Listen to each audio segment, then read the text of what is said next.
Greetings, future fossils, and welcome to episode 177 of the podcast that explores our place in time. I have two apologies to make about this episode. One is that it hit the feed as late as it did. This was actually recorded in October of last year, and this weekend I'm actually doing the third of these panel discussions for the Complexity Weekend Hackathon series.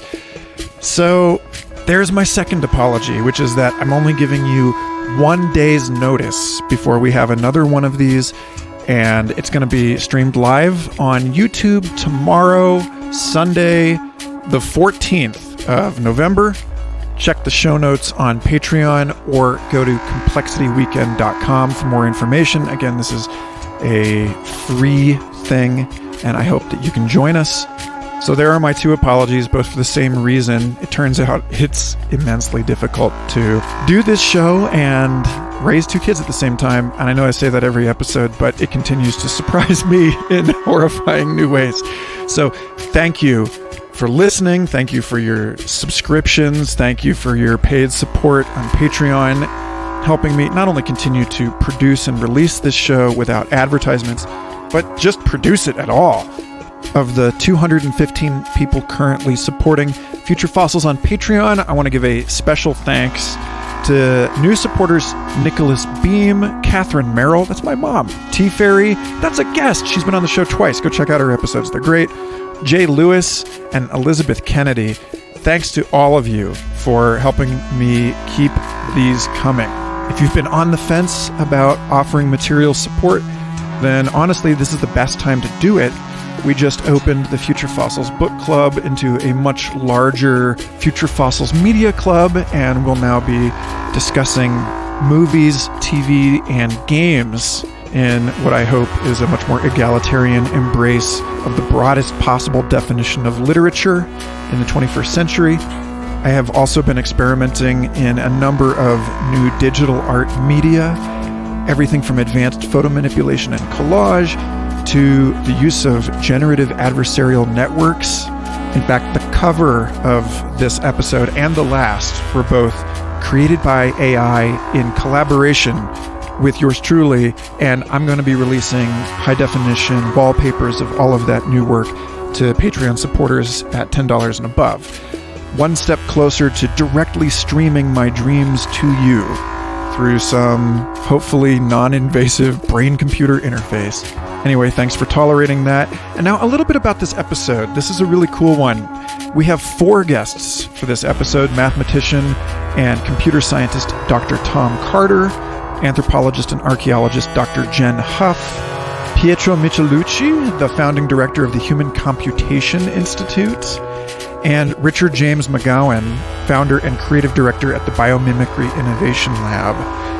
Together, the 5 of us explore the prehistoric and post-historic dimensions of systems design and extended cognition, from Stonehenge and other archaeoacoustic megalithic monuments to what now everyone is calling the metaverse, as instantiated through Google Glass and other augmented reality devices.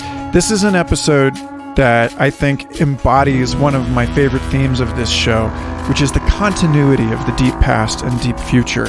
It's all too easy for us to get lost in the hype and imagine that the world we're living through now is of a completely different breed, qualitatively unlike the world of the past. But when we look at fundamentals, 2021 AD and 2021 BC have more in common than they have differences between them.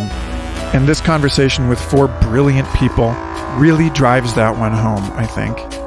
Enjoy, and then I hope you'll come and join us in the Future Fossils Discord server or the Facebook group while those are still completely free and public, and discuss this stuff with us.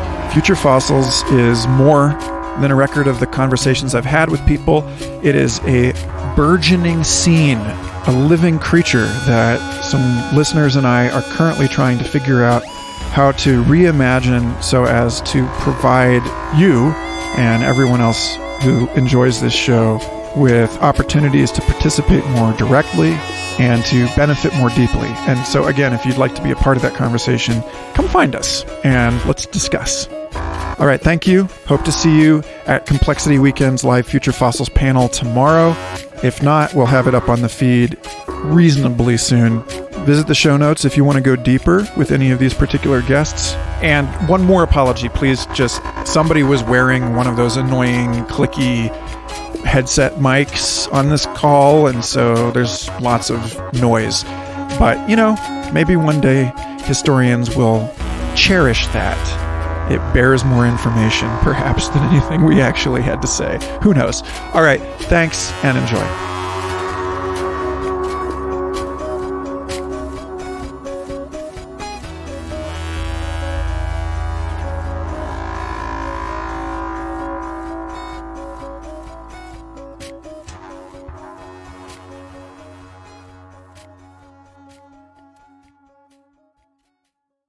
Hello and welcome, everyone. It is Sunday, October 18th, 2020, and we are delighted to bring you here at Complexity Weekend 2020 a recording of the Future Fossils podcast. So if all of our panelists could re-enable their video. Michael, thank you so much for coming online to make this recording happen. Thanks everyone for being flexible as well as understanding with the technology.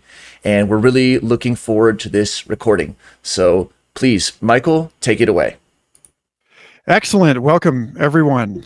Future Fossils is, and has been since 2016, about trying to understand our place in the deeper framing of time. The music that I think some of you have already heard me contributing to this conference this weekend was part of an archaeological experiment, a transfer learning by Leanne Gabora in British Columbia, an archaeologist who was studying the Leuwenmensch, the famous 40,000-year-old lion man sculpture.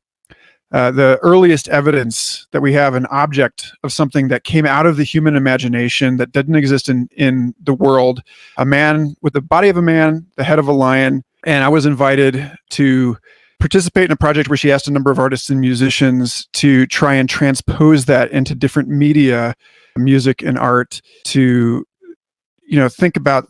So it's like really like this is kind of the waters that we're swimming in. I'm sorry that I haven't been more present for the rest of the conference, but what I would like to do is kind of keep that enormous time horizon and that playful attitude by which we think about how things can be moved from one medium or one discipline into another medium and another discipline, and how that actually happens, like how it's occurring cognitively. And we can start asking some questions that can ground and integrate what has been going on this weekend and what's been going on in the world generally lately, and start to see if we can synthesize and distill and extract and nourish, cultivate, fertilize some lessons here. So I would love to I don't know if everyone's panel looks the same as my panel, but I would just say, go ahead and raise your hand, maybe. And I would just love to go around and have everyone introduce themselves in the vein that I just introduced myself. And then we'll start there. So I'm looking up at Pietro. Can you go first, yeah. Pietro? When you did this, I wasn't sure if you were referring to someone's ears or my headphones, but I'm glad I guessed right. So hello, I'm Pietro Michelucci. I'm pleased to be here for this event. It's my first Complexity Weekend ever. I hope it's not my last. And, Jenn and I, Jenn, who's, in one of these other squares here, it's like Hollywood Squares for anyone who remembers that show. Jenn and I had a great conversation. And one of the things that I realized in talking with Jenn and others here that I mentioned to her is that there's something, again, kind of linking complexity science to cognitive styles. There's something about people here that's different than people that aren't part of this kind of complexity thinking, this way of thinking about problems. And I think it's really about abstraction, and metaphors. Every time I have a conversation with somebody here, they either pop up a level or pop over a level, so it's kind of like mapping this problem, this idea onto this context or to a higher, more general level, and then bringing it down somewhere else. And it's kind of like a universal way of thinking. And it's kind of exciting to find a whole bunch of other people who like to think this way. So anyway, that's my initial comment on this experience of Complexity Weekend. We're presuming that this will be absorbed by people who have not been a part of this event. So please introduce yourself a little bit and tell us a little bit about your work. Yeah, so I'm a cognitive scientist by training, which is the study of thinking in human systems and machine systems and animal systems and so on. And what can we learn about how to make machines think from how humans think and vice versa. And in particular, I'm interested in how we can build more powerful problem-solving systems by leveraging the respective strengths of different kinds of thinking systems, and in particular, humans and machines working together in different ways. So I think this field was originally dominated by computer scientists and still is, but I've always been fascinated about bringing other people into this field. And in fact, you mentioned Liane Gabora. I ran a summit at the Wilson Center, I think 2014, and invited her to join us specifically because I had this idea that this is a multidisciplinary field. We can learn so much about transfer of technology and ideas over time as well as space, and her work in creativity is fascinating toward that. So even animal scientists, we can learn a lot about how to build collective systems by looking at nature's collective systems, which are very effective, eusocial insects and so on. So it's a broad field, my field of we call human computation, where we have human in the loop computing, and it intersects, I think, tremendously with complexity science. And I've always been very interested in how to get these two fields to intersect more. So I'm really excited about being here because it's an opportunity to engage with this community and potentially pursue more intersections between these two fields. Excellent. Jenn, how about you? We'll just go around the squares here. Yeah, I think your squares all of us probably have different organizations to our squares. But first of all, let me apologize. I'm in my house and there's occasionally a lot of background noise. So if you hear dogs barking, just apologies ahead of time. So I'm Jenn Huff. I am an anthropological archaeologist, which, when we're sitting here looking at forward-thinking things, I think it seems like a weird match sometimes to some people because I tend to be really backwards thinking. But I loved you talking about the Lion Man because I know exactly what you're talking about as a it's not quite an artifact because you can't pick it up and carry it away because it's there in the cave. And there's a couple other stone carvings that are these features in the caves. But yeah, my scope of time starts like 2.5 million years ago. And thinking about technology change, it could be even, the oldest tools are 3.3 million years old. So I think about technology change, about human evolution, kind of more concretely, I think about how we use social networks to both manage risk and how they also create risk. And in these human landscape or human environment interactions. And I think those things are very, they're not in our past. They're also things that are moving forward into the future. So, I'm interested in understanding where we've been, but it's out of being interested in knowing kind of where we're going. So I think that kind of just hopefully gives you an idea about where I'm going. I've been having some great conversations this whole weekend. Pietr and I spent it was like an hour and a half long. It was fantastic. So that's a little bit, this is my second Complexity Weekend. So I didn't make the in-person one, but I've done both of the virtual ones and come out of bringing complexity science and complexity methods into thinking about what it means to be human. I think it's kind of my domain. So is there anything more concrete you'd like me to add? No, that's good. Tom? So right now, I am chair of a computer science department and coordinator of our cognitive science program. So interdisciplinary in those respects.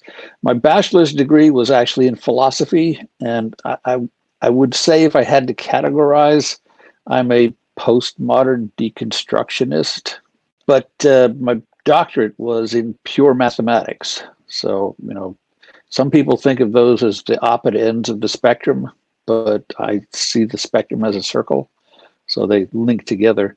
I've been teaching at a comparatively small undergraduate state university in California for 40 years. But the other connection that I have with all of this stuff, I was born in Los Alamos, 20 miles from Santa Fe. So at some point, I got connected with the Santa Fe Institute and spent 15 years as resident faculty in the complex systems summer school that the Santa Fe Institute did. So looking at trying to figure out all those connections, I will say one of the classes that I teach is a culture and society class. We read novels, we look at digital culture, we look at Pandora's Hope. Some of you may know Bruno Latour, an anthropologist of science, one might say. But one of the things that always strikes me, talking about the pre-Ice Age art world, Chauvet, Lascaux, those kinds of things, I like to think that there was a culture, an art culture, a social culture that lasted. I mean, some of those cave paintings are clearly a continuous thematic and style over a period of 20 to 30,000 years. And I think about the art world today. If you weren't up with it 2 years ago, you're way out of touch with what art styles are all about today and how that all works. One of the things that frustrates me is that we do not have any audio recordings from Lascaux and Chauvet. I wish I knew what music they did and how they did that. And Michael, I love your pedal board. I've been trying to do that with Zoom technology instead of Boss. But one of the things that I do in my class is play live music and let the students think about how that works. I start every class with a piece of music. Some of you may have read The Goldbug Variations by Richard Powers. I encourage you to track that down. And his book Overstory has been trending the past 6 months or so. But it's based on, it's framed the way the Goldberg Variations by Bach are framed. And so there's sort of a semester-long thematic of sort of walking through the variations and then tying those back to society and culture and where all that grows and goes. I'll let that be sort of an introduction to me. Awesome. How about you, Rich?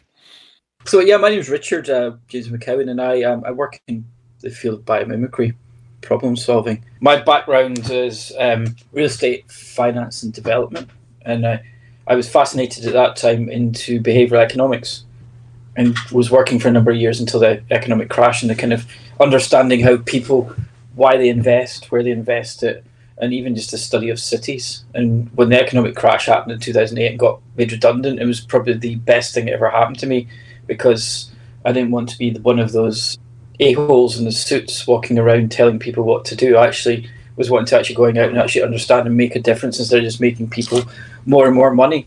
And I reached into urban design, and that kind of caught my bug about looking at actually landscape as well. And it reminded me a lot of growing up, spending time with my grandparents in the Highlands and learning about the relationships between the water running down the hills and into the lochs, and then the connection between that and when fish farms came along and mussel farms and the pollutants that were put into the water, that impacted on the coastline, the increase in algae, then it impacted into the sea life and the marine and the mammals in the area as well. And it just all kind of flooded back of this complex relationship, the trade-offs that go on in the design sphere. So from that, I started studying biomimicry and looking into the natural world. And now I find myself working with companies, looking at designing new products, developing machine learning systems as well, working on projects around the world, looking with using space-based data and that. I'm just intrigued about the crossover in domains and taking things from one and putting into another. And listening to your music, Michael, reminded me of a project. We did a prototype project a few years ago where we're recording different sounds in an ecosystem, and you find the ecological niche and how they communicate at either different times of day or the different frequencies, and then you start viewing that, you can actually see how in the urban environments how our noises are actually disrupting that. So you're finding how they've either adapted to urban environments or they haven't. So you get you start thinking about how do you communicate in the forest? Is it the sounds? Is it a bit like the butterfly I showed? Is it using bright colours and things like that? And it kind of gets you into this kind of communication through non-verbal means.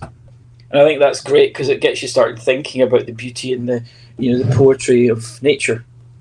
But also then the destruction that we're actually putting in there by our urban environments, and not understanding that it's not just the water we're polluting, but we're disrupting a large swathe of the communication and how animals can actually get together because they just get confused. And I'm not just talking about the so-called death by wind turbines. This is rich. Yes. I mean, sorry, no pun intended. So seriously. So Tom, you said you wish that we had audio recordings from Lascaux. I don't know if you're familiar with Rupert Till. He is one of the first guests I ever had on Future Fossils. He's the world's first PhD in electronic music. And 4 years ago, I met him in Portugal at the Boom Festival because he was working on archaeoacoustics for the Lascaux caves, as well as a couple other caves, and reconstructing these spaces in virtual reality. And he and I performed on the same stage at different times, but his performance was an ambisonic 6-point surround reconstruction, like of a sonic virtual reality, in which he was reconstructing the Paleolithic instruments and the sounds they made in the spaces in which they were actually performed. And the Lord only knows what kind of songs they were playing. He provided the content. But Rich, to your point on the way that there's a material agency involved in all of this, that I think a lot about that. And I think it's, when we're talking about transfer, it's so curious that these veins remain so consistent through thousands and tens of thousands of years, in spite of the fact that we're talking about the Stone Age then, and now we're talking about what I've come to think of over the last few years as the Glass Age. Here we are connected by screens, silicon chips, fiber optic cables, a world defined by beakers and test tubes. I would just love to hear any of you riff on what it is that is actually changing amidst all of this, and why it is that it's staying the same. I mean, is it simply, something about the fact that we still, obviously, like, I'm here in my basement apartment on a hill, I'm practically a caveman myself, etching away at this stuff the same way that somebody was etching away at the mammoth tusk to create the Lion Man in the first place. So is it the human anatomy that creates this continuity? There's something about the extended mind and the way that we are interfacing with everything else. And I'm just going to trail off and leave it there and hope that you all have some thoughts on that. Well, having name checked, I just last week saw a thing about Stonehenge as an acoustic chamber. They're doing some, as you say, a physical reconstruction of it in an anechoic chamber, and then looking at how the sound is amplified. And apparently the big stones can reflect low frequencies, but the gaps between them permit the escape of higher frequencies. So what you get is an amplification of low mid-range human voices in there. They're also working with deconvolution. Some of you may know about convolution as a strategy for receptors that are spatially spread out or temporally spread out, and how those receptors interact with an incoming signal. I really like the idea, but one of the reasons I do music at the beginning of all my classes is that it disrupts normal thinking. I really like the word enchantment, because it's the word chant in the middle of it. And I really think of music as a way to move us to a different mental space. I would have my students meditate for 15 minutes at the beginning of class, but I can't afford the time. Also, they have trouble sitting still for 30 seconds, but the music allows them to do that. I also challenge them. Every time after I play a piece, I ask them, okay, what are we listening to? They say music. Eventually they figure out they're supposed to say music. But then the next question I ask them is, what instrumentation did we hear in that piece? And it is somewhat amazing how, even after, 15 class periods, they can't do that because the music absorbs them and turns off certain elements of their cognitive facilities, being able to distinguish separate elements in their cognitive environment. And music does that in a different way than language does. And so although we read lots of books, I want them to be exploring in their heads how those systems work and how the processes of listening are different from music and language, etc. So I'll leave that for a moment. I love that. I love this idea that that you could create a high pass filter, using stones. Yeah, this is, and acoustically, maybe there's some kind of there's some pureness to that kind of a filter that you just can't get electronically. Someone's going to harness that. You're going to start to see people with these big stone-based equalizers. Yeah, so the ghetto blaster walking around. Yeah, so right. They're lugging it. Yeah, and all the elephants carrying them. Yeah, exactly. Yes, I think that design. Yeah. Right. Well, I have been a bit of a music follower and was a junior sound engineer, not the head person in charge, for years. And there's something to having just a big wooden box that it's really hard to get that sort of sound from even the most sophisticated electronics if it's just acoustics as a physical function, right? So I just pitch in with this thinking about kind of these spaces. So archaeologically, I think there's a whole realm of people who think about what it's like to be embodied on a landscape. And I think that is a big way that we use to connect to our distant past, right? Because our bodies are still shaped mostly the same. Like, we are all physically bigger, taller, more robust than most of our ancestors are going to have been. And we can see this. I mean, we can measure the skeletons, but we can also see the stress that, the people that are in this room right now, not necessarily everybody out there who might be hearing this, but the faces that I'm looking at, you probably don't have lines on your bones from severe famine experiences when you're growing up, or lines on your teeth because of that. There's metabolic implications on further down the line. We're taller, we're pretty healthy. And so, we're modified a little bit, like when you go to a museum and you see old furniture and you see how tiny the beds are, and you're like, that couldn't be possibly comfortable for me. And it's because we are just physically larger. But we have the same rough metabolism. We need to have a certain amount of calories to keep a volumetrically, us in our comfort zone and energetically working.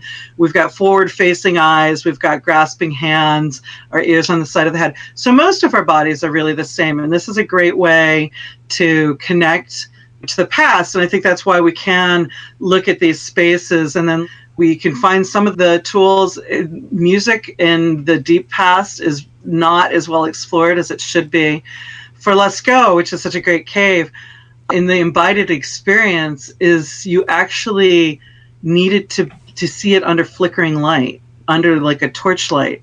And then those aren't mistakes with the drawing. Is under torchlight, those herds look like they're running. So it's actually, and that's pretty easy to recreate, is, go in, turn off your flashlight, have a torch. That we don't do that anymore at Lascaux, but we used to, and I actually knew a professor who had experienced it that way. We don't do that anymore. Nobody goes in there unless they absolutely have to, because we also disrupt that environment by going in, introduce moisture and mold, and it destroys what's going on in there. And we want to keep that process as slow as possible so that we can have this direct connection as much as possible to our past. But yeah, so it's actually that art is incredibly sophisticated in that it creates an animation under the conditions that it would have been viewed under. And then I think archaeologists have realized how many lithophones we've probably accidentally chucked into the backfill pile. So a lithophone is an arrangement of rocks, and it's basically like a xylophone, but it's just stones that maybe you shape a little bit, or you go find the right one that makes the tone that you want, and you kind of set them up. And I think they showed up at more than one archaeological site, and somebody's like, what is it with like these long rocks that are otherwise unmodified And then, like somebody who knew something about, like, was in band or something like that, and marching band in high school was like, oh, it's a xylophone, and it was like this huge aha moment. So we don't even have all of the tools. We have some of the instruments that people might have been playing, like flutes made out of bone, these lithophones. And so, yeah, trying to kind of get back to what, and of course we have voices, right?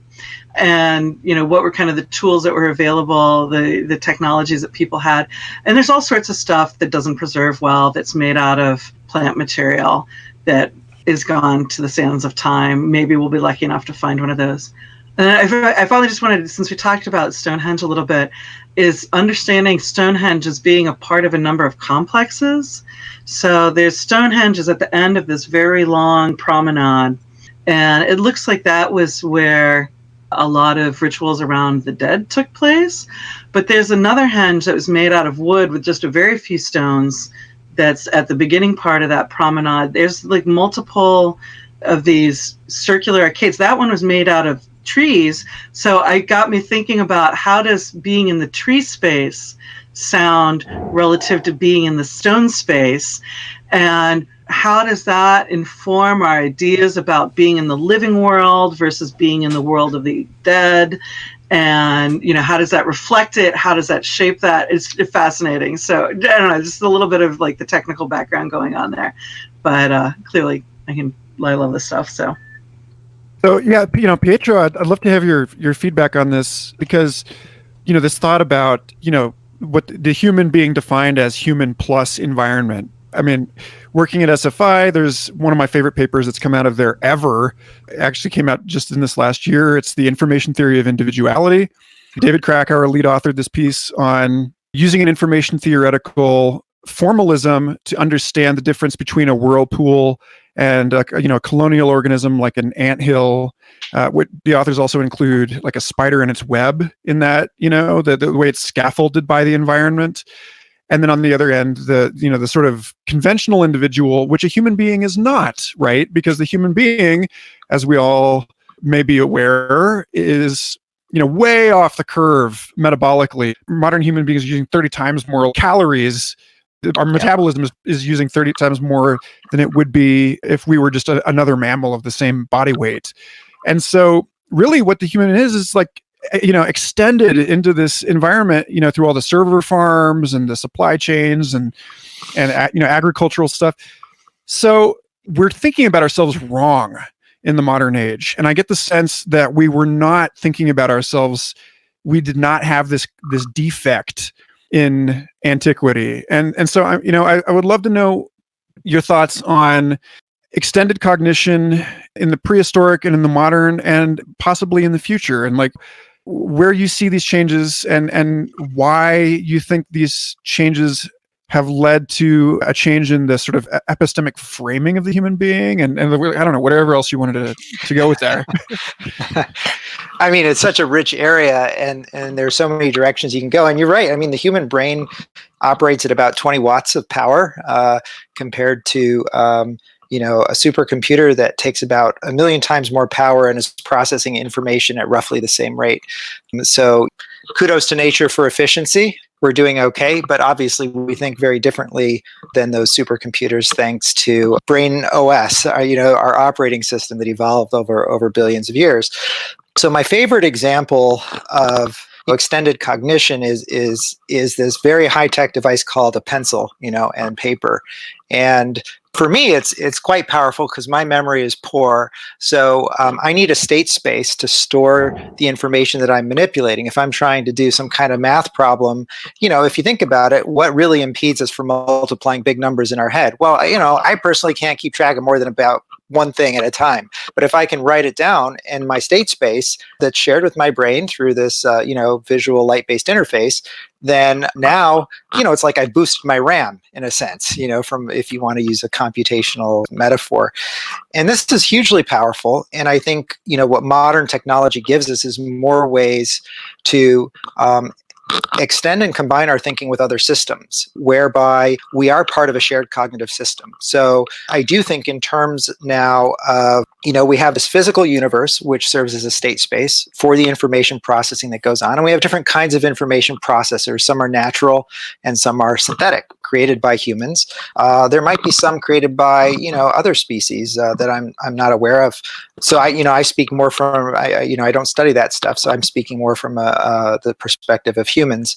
And so if you employ this model in your thinking, that we have ways to process information and we have ways to store information, what is this all in service of is kind of the big question, right? And I think, what we see that humans do remarkably well is predictive modeling. Especially under conditions of uncertainty. So this is what gives us a survival advantage, that we can walk into a situation that's largely unknown to us, and we can very quickly impose this huge context of world knowledge on the situation and experiential knowledge, and do this very fast predictive modeling that's not perfect and often flawed, but it's quick, and it helps us survive whatever we're encountering in this situation. And that's why that's a basis for that as predictive modeling as an adaptive function. And we're the most complex predictive modelers in the known universe, that we're aware of.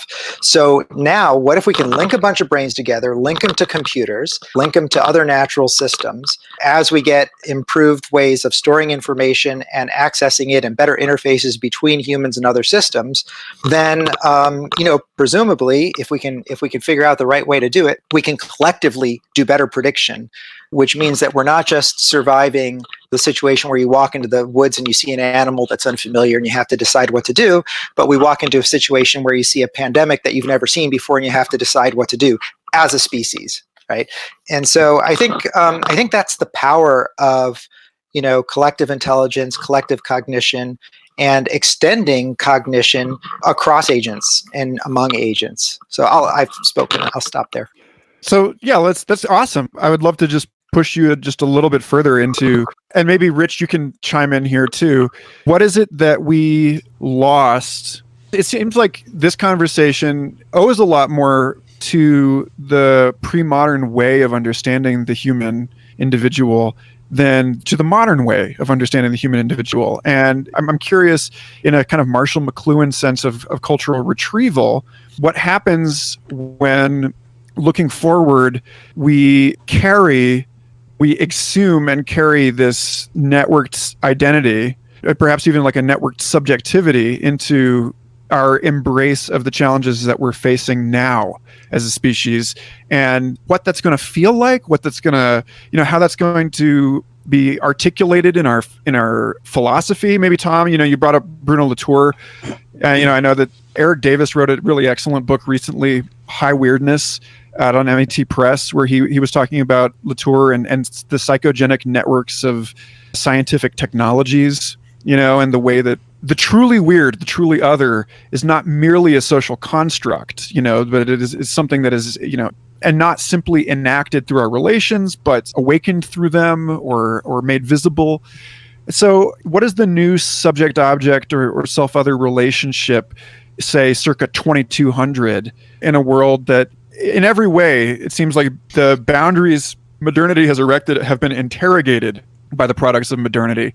And so, whether it's the national borders through electronic communication or climate refugee migration, manufacturing networks, etc., we're having to dispense with this stuff. It's no longer as effective for us as a framing for seeing the world. I'm curious what else you think will be brought back and made commonplace, and what that'll feel like and what it'll look like. Whoever wants to roll with that.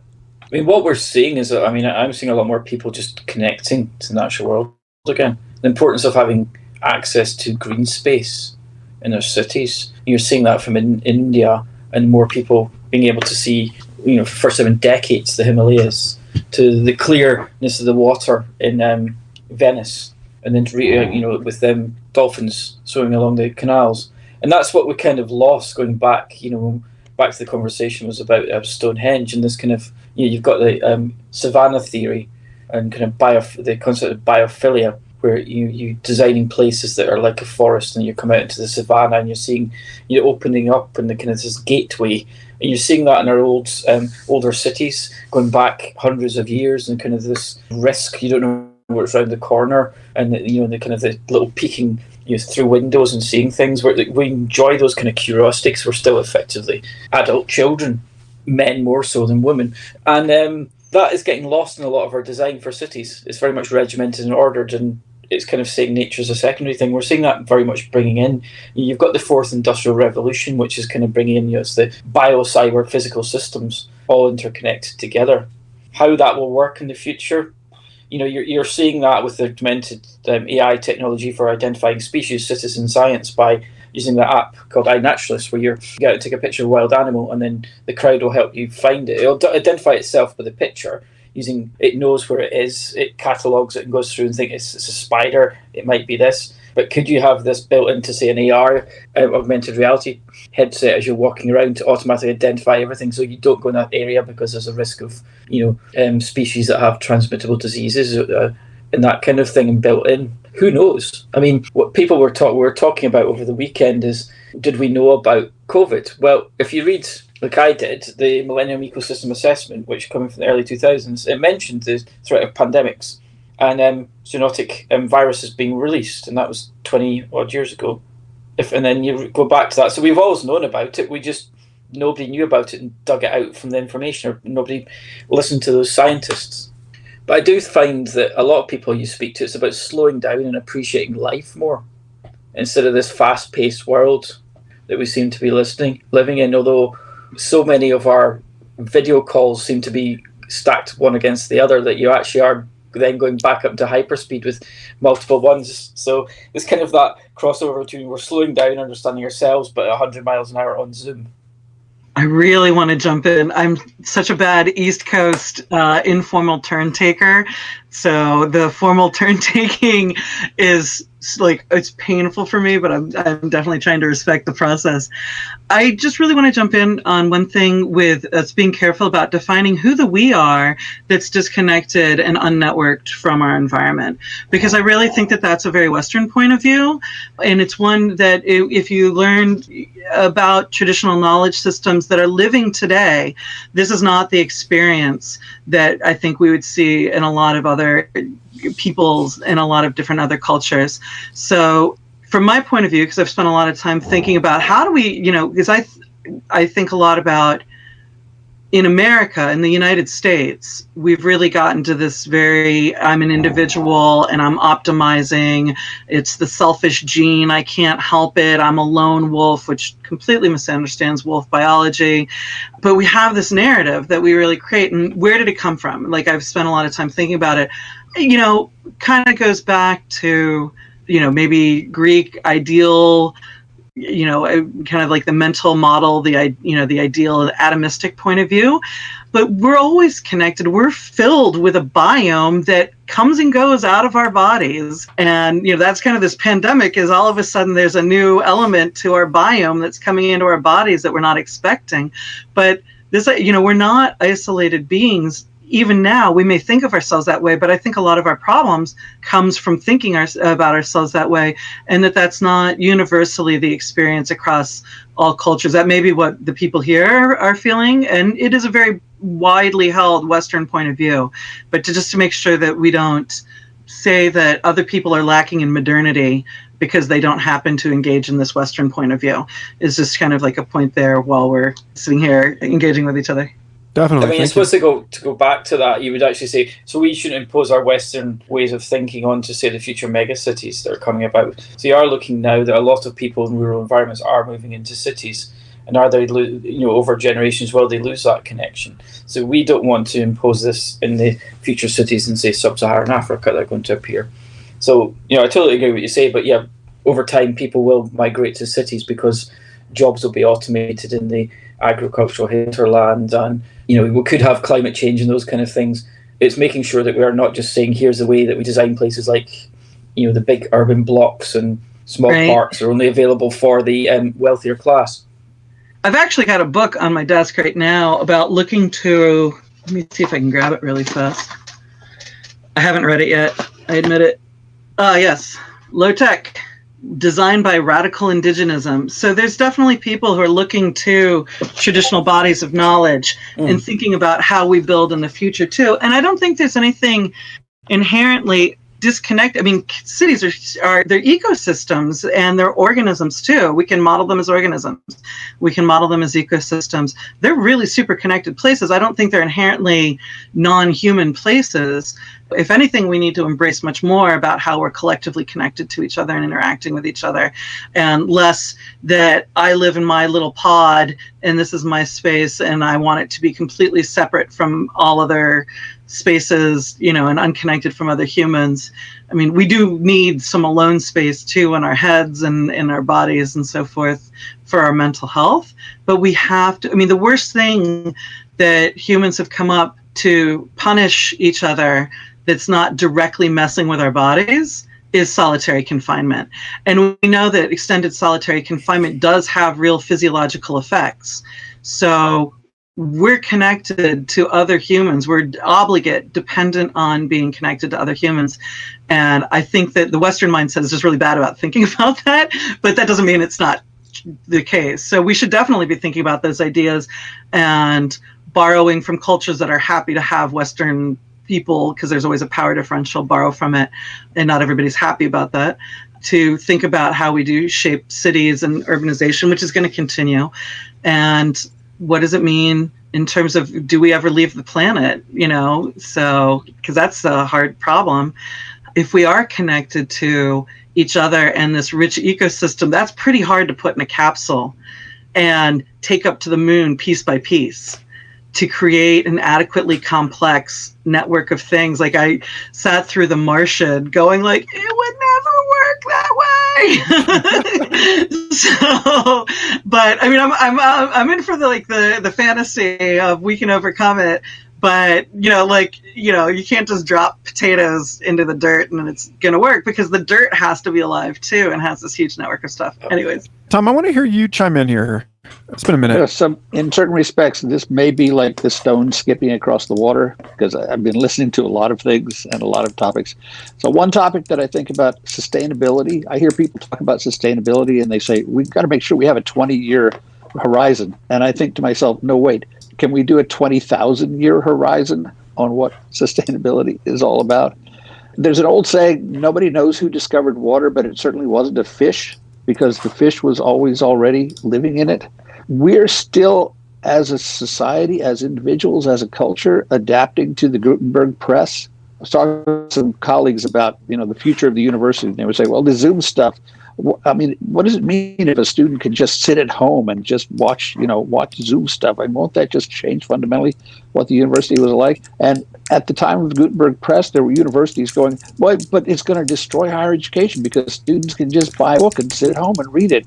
We won't need universities anymore. But that was hundreds of years ago. But the other thing that I think about is things like Julian Jaynes. Do any of you know Julian Jaynes, The Origin of Consciousness and the Breakdown of the Bicameral Mind? He, in essence, argues that agriculture and farming fundamentally changed the consciousness of humans. And he's got, these weird things like, well, so there was lots of manure around, so psilocybin mushrooms were growing in the manure, so people could then go on trips. And, so he's got this whole thing of the breakdown of the bicameral mind. But you mentioned Marshall McLuhan, Global Village. He talked about that in the 50s. And in many respects, I'm in California. Jenn, I guess you're on the East Coast somewhere. The distance, it has been reconstructed in many fundamental ways.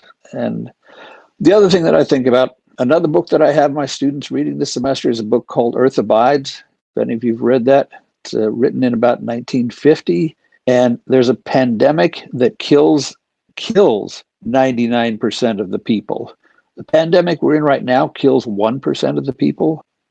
We think of this as a terrible, terrible pandemic, but, a 1% mortality rate is, I'm scared. I'm 70, I'm in a high-risk class. But there are other diseases out there that have mortality rates way above 1%. What would our culture be like if we experienced one of those things? So, I encourage my students to think about life on the, at least 60-year time span? What is your future going to be? As sure, you graduate from college when you're 22. What is the world going to be like in 60 years? How are you preparing yourself? Cities, can we get rid of cities over the next 100 years? Maybe we need to. Maybe that's not a sustainable model. Anyway, I'll let it go. I know other people want to talk, and we're closing in on an hour. Indeed, yeah. Pietro, I'd love to hear you speak, and then we should probably make some closing comments.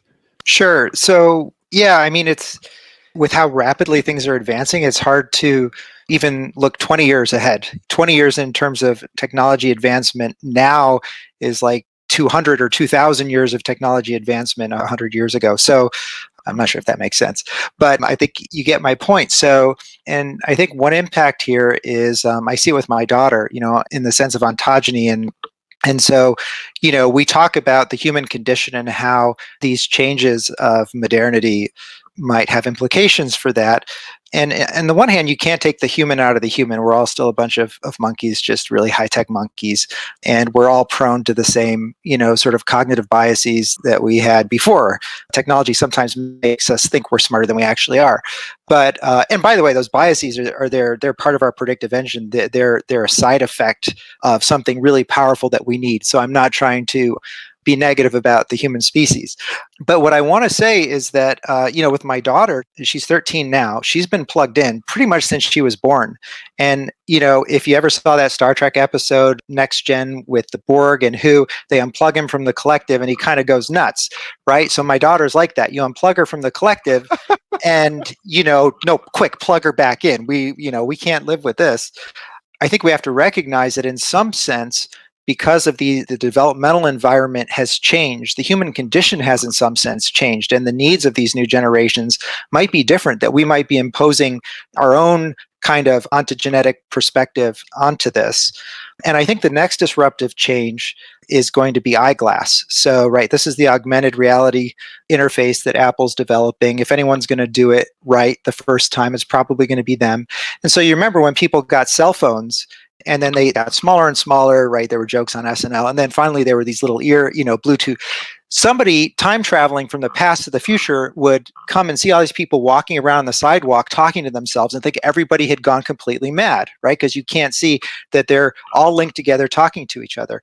So now it's become a survival thing. So in developing countries, right, it's more important to have a cell phone in some sense than to have food, because the cell phone connects you to the people so you can do business and you can have a livelihood. You could spend half of your annual income on a cell phone, and that would be a smart purchase from a survival standpoint. And it's going to be the same thing with augmented reality, because now you're going to be further immersed into this information that's available today on the internet, but it's going to be superimposed on the world around us. So I think was it Rich who was saying you're going to use something like iNaturalist through augmented reality, and it's going to, help guide you away from the poison ivy as you're maneuvering through the woods. You're going to look at the road in front of you. Instead of looking at a GPS, the lines that you need to follow will be on the road. And so if you don't have this, you're going to be at a disadvantage. But because you do have this, you're going to be vulnerable now to all the new implications, all the ways that you can be steered the way you're steered online today to go to this website or this website. Your movements, your behaviors are all going to be steered and engineered through this immersive interface, and it's going to be on all the time. And so help me if you try to unplug me from this thing, because if I'm anything like my daughter, it's going to be a bad scene. Not me personally, but speaking from the perspective of someone who grows up with that. So that is going to be, in my opinion, the biggest disruption in the next 10 years or so. And I can't even begin to predict all the implications of that, let alone what's going to happen in 60 years. Pietro, I'm so glad you brought this up, because I was a Google Glass beta tester, and I wrote a series of essays. Actually, the last piece I'm gonna release publicly this week on augmented reality and how it affects human cognition and how it ties into the evolutionary arms races and sensory and cognitive faculties over the last 500 million years, like starting with the evolution of the eye. God. Okay, so clearly we don't have enough time to go as deeply with all of you as I'd like. I think we have a hard stop in like 1 minute. If I can get a confirmation in the chat from the organizers. That'd be perfect. Yeah. 1 or 2 more minutes. Okay, so really, if anyone just has a parting thoughts, that would be great. But otherwise, I just want to thank everybody who has chimed in and everyone who's participated in this call. And I want to invite each of the panelists to join me for a one-on-one on Future Fossils, because I think each of you is clearly a deep trove of insight, and I would love to spend more time with each of you. Anyone else have any final words? No, just thank you. No, it was inspiring. Amazing. Yeah, thanks a lot. Brilliant, everyone. Yeah. Excellent. Yeah, Thank you all so great. much. I hope Yeah, you all have a great. wonderful closing ceremony.